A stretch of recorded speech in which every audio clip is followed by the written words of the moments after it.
35 ildə həsrət çəkdik. Çox şükür Allah'ın bu gününə ki, öz vətənimizə qayıdırıq.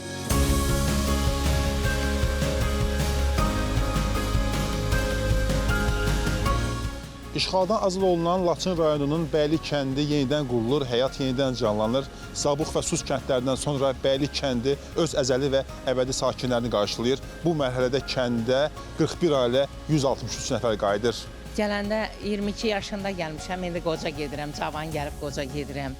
Qardaşlarımı itirmişəm, atamı itirmişəm. Heç ümidimizi kəsmirik. Laçın alınan gündən mən yoldaşımla Laçındayım. Hələ evimiz bugün verilib, çox şükür Allah.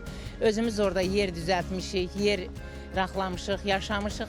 Çox şükür Allah'ın bu gününə. Bu gün də evimizə köçürük. Mən bu gün çox sevinirəm. Ailə uşaqlarımla, nəvələrimlə gedirəm. 19 yaşımda çıxmışdım, 55 yaşımda gedirəm. Söz çoxdur atam, amma ki, həm həyəcanlanır, həm də körəlirəm. Bütün şəhidlərimizə Allah rəhmət eləsin, qazilərimizə can sağlığı versin. Neçə illərdir oranın həsrəti ilə yaşayırıq. Oğlumla, qızımla qayıdıram. Ölənlərimizə də Allah rəhmət eləsin. Laçın həsrəti ilə ölənlərimiz çox oldu. Gələndə 7 nəfər idi, indi 3 nəfər qayıdırıq. Qaçqın düşdük. Dövlətimiz bizi qorudu, saxladı, yaşatdı. Allah dövlətimizi var eləsin. Şəhidlərimizə Allah rəhmət eləsin.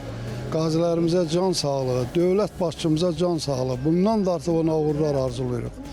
Bizi doğulduğumuz torpağımıza qaytardı bugün. 33 ildən sonra mən Laçın torpağına qayıdıram. Sevincimin həddi yoxdur. Dövlətimizə minnətdaram. Sağ olsun dövlətimiz.